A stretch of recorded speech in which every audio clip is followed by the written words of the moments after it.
अच्छा ये बताओ, अब तुम प्रेमी के साथ रहोगे कि पति के साथ? किसके साथ रहोगे? किसके साथ? प्रेमी के साथ रहोगे? सही से बताओ, कहाँ घर है? क्या नाम है? नाम क्या है? ये सच्ची घटना उत्तर प्रदेश की बलिया की है। लड़की का नाम होता है अमृता और लड़की का नाम होता है दीपक। उन दोनों का जो प्यार अफेयर होता है 6 साल पहले होता है। दोनों लोग आपस में मिलते हैं, लेकिन घर वाले इसलिए नहीं मानते कि लड़का जो होता है जात का हरिजन होता है और लड़की जात की प्रजापति होती है। लड़की बोलती है कि मैं इसी लड़के से शादी करूंगी चाहे कुछ भी हो जाए। अपने परिवार वाले से बोलती है, अपनी मम्मी पापा से बोलती है, लेकिन उसके जो मदर फादर होते हैं इस बात को बिल्कुल नहीं मानते। बोलते हैं तुम्हारा शादी वहाँ किसी भी कीमत पर नहीं होगा। जिसके बाद लड़की की शादी की फिर दूसरी लड़के से ठीक कर दिया जाता है। लड़का अच्छा खासा पैसा भी कमाता है और ये जब घटना होता है तो उस समय लड़का विदेश में होता है। लेकिन जो दीपक होता है वो अमृता से बहुत ज़्यादा प्यार करता है। उन दोनों को मिलने के लिए जात पात की जो बहुत बड़ी दीवार है हमारे समाज में वो आ रही थी, लेकिन अमृता भी बहुत प्यार करती थी। अपने परिवार को मना करती है, लेकिन जो उसके पापा होते हैं कई शादी ठीक कर देते हैं। जिसके बाद कुछ दिनों के बाद अमृता का शादी हो जाता है। जैसे ही अमृता का शादी होता है तो दीपक को बोलती है कि तुम मेरे को भूल जाओ, अब मैं किसी दूसरे की अमानत हो चुकी हूँ। लेकिन जो दीपक होते हैं बोलता है मैं तुम्हारे साथ 4-5 साल से हूँ साथ में, तुम मेरे को ऐसा क्यों बोल रही हो? ये अच्छा नहीं है, मैं तुम्हारे बिना जी नहीं पाऊंगा। तो अमृता बोलती है ठीक है, कभी कभार मौका मिलेगा तो तुम मेरे पास आ जाया करो।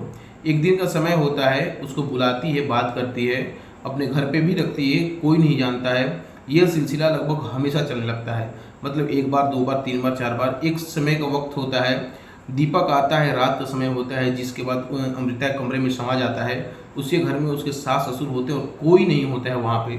उसका पति जो होता है विदेश होता है।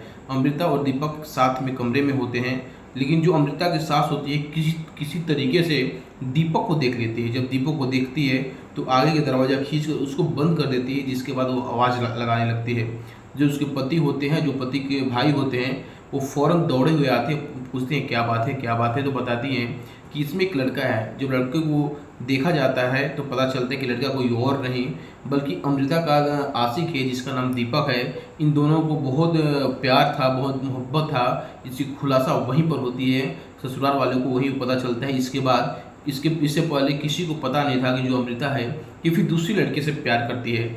जिसके बाद परिवार के लोग उस लड़की को बहुत मारते हैं और मारने के बाद लड़की के माता पिता को बुलाते हैं।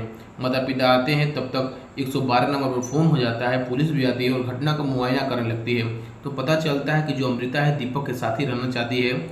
उससे पूछा जाता है कि तुम पति के साथ रहोगी कि तुम आशिक के साथ रहोगी। तो बताती है कि मैं इसी आशिक के साथ रहूँगी जिससे मैं प्यार करती हूँ, जिससे मैं मोहब्बत करती हूँ। जिसके बाद उन दोनों को थाना में ले जाया जाता है। जिसके बाद कुछ दिनों के बाद उन दोनों को शादी कर दिया जाता है। जिसके बाद वो दोनों लोग आपस में ज़िंदगी व्यतीत कर रहे हैं। अगर ये घटना अगर लड़की पक्ष के लोग भी अच्छे होते हैं तो शायद नहीं होता, लड़की पक्ष भी अच्छे होते तो नहीं होता। क्योंकि यहाँ पे जात पात की एक बहुत बड़ी दीवार थी जिसके चलते ये इतनी बड़ी घटना हो गई।